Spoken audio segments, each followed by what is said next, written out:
দিতে বলছে, তারা বলছে অন্য ক্ষোভে যে এত শাকিব খান করে শাকিব খান তো তোমাকে দেখা দিচ্ছে না এই ক্ষোভে।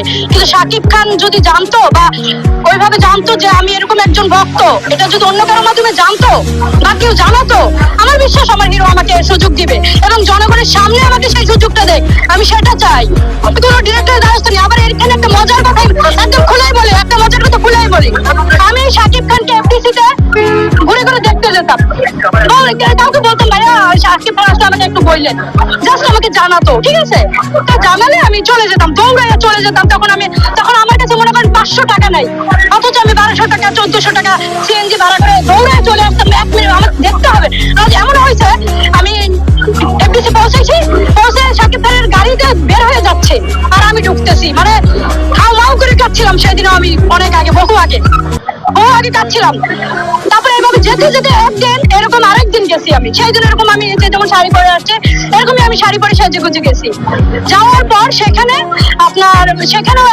সৌজন নামে একটা ভাইয়া ছিল, সে আমাকে আগে থেকে চিনতো, এমনিতে যে শাকিব খানের ভক্ত হিসেবে চিনতো।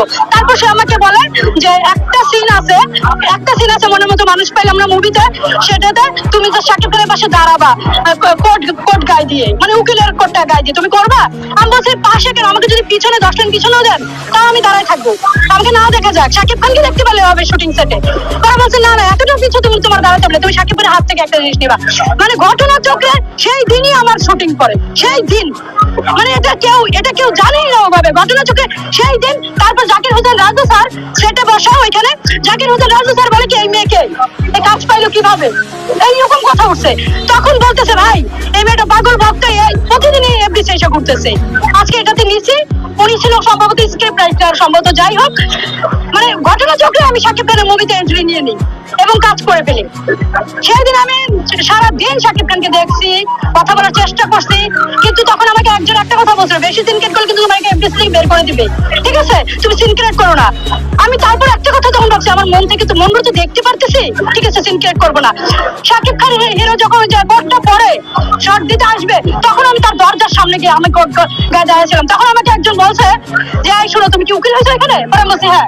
বলে তাহলে এখানে দাঁড়িয়েছো কেন, যাও শাকিবের ড্রেস চেঞ্জ করে তুমি এবার দাঁড়িয়েছো কেন? এটা বইলে শাকিব